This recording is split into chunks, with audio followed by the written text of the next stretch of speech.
This is about the first American engagement of the Korean War. On June 25, 1950, North Korea sent a force of 89,000 men into South Korea, routing their entire army. The North Koreans captured Seoul by June 28, forcing the South Korean army to retreat south. Major General William F. Dean determined that the 21st Infantry Regiment was the most combat-ready regiment in the Far East, and the C-54 Skymaster transport aircraft airlifted a battalion from the division into Korea. Lieutenant Colonel Smith was chosen to lead it because of his experience in Guadalcanal. His orders from General Dean: when you get to Busan, head for Daejeon. We want to stop the North Koreans as far from Busan as we can. Block the main road as far north as possible. Go to Daejeon and beyond if you can. Sorry I can't give you more information. That's all I've got. Good luck, and God bless you and your men.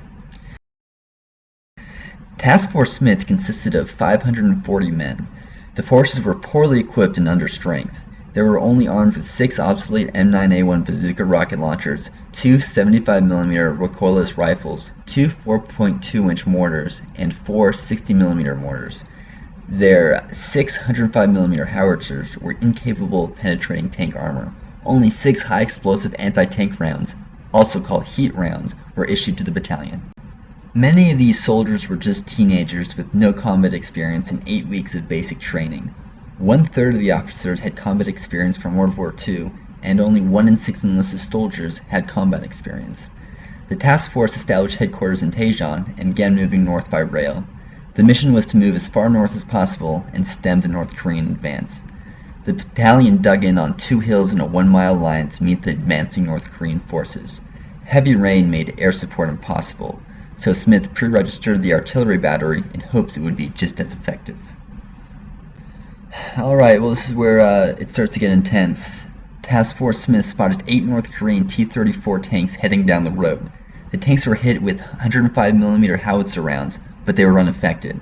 75mm recoilless rifles also scored direct hits, but the tanks were still not damaged. When the tanks reached the infantry line, 2nd Lieutenant Ollie Connor fired 22 2.36-inch rockets only 15 yards behind the enemy T-34 tanks. Many of the rockets failed to ignite. Yet again, the warheads failed to penetrate the armor. The tanks ignored the roadblock and continued down the road. Soon after, troops fired its first heat rounds, damaging the first 2 tanks. Finally, a success. A crew member of the burning tank emerged with a machine gun and killed a member of the American gun crew before getting killed himself. Kenneth R. Shadrick was the first American casualty of the war. Another tank was damaged when a 105mm shell struck and damaged its tracks. The tracks of the tanks cut communication signal wires between the infantry and artillery forces, compounding the confusion. Within the hour, a second column of 25 T-34 tanks approached and were hit by howitzer fire, damaging a total of 4 tanks. Within this time, the tanks inflicted roughly 20 casualties and destroyed all the parked vehicles behind the infantry line. This is when several men started to panic and desert their positions. These troops were sent in to fight tanks with equipment that was not strong enough to destroy tanks. Some of the rounds also deteriorated with age. These desertions were ultimately caused by a failure in leadership, a failure to properly equip their troops. Behind these tanks were a column of 5,000 North Korean troops. 5,000 North Korean troops versus 500 ill-trained, poorly equipped American troops. These American soldiers should not have been put in this situation in the first place. The Army used peacetime defense cutbacks as an excuse for the failure of the battle, when in reality this was an operational failure by U.S. command. The Americans attacked with everything it had, destroying several trucks, and they were even able to repulse 1,000 infantry troops trying to envelop them from the east. Artillery fire soon failed due to lack of communication. 45 minutes later, another enveloping force to the west successfully flanked the Americans, forcing them to retreat. They were also starting to take mortar and artillery fire from the North Koreans. The Americans started to retreat due to a breakdown in communications and low ammunition. As the Koreans were approaching from both flanks, the Americans started to retreat 1 unit at a time, but many platoons did not receive the order. Americans were not able to help their wounded soldiers during the retreat, as they were too exposed. The wounded soldiers that were left were all ruthlessly killed by the North Koreans. One North Korean officer stated the Americans seemed too frightened to fight. The retreat was disorganized, and it was when Task Force Smith suffered most of their casualties.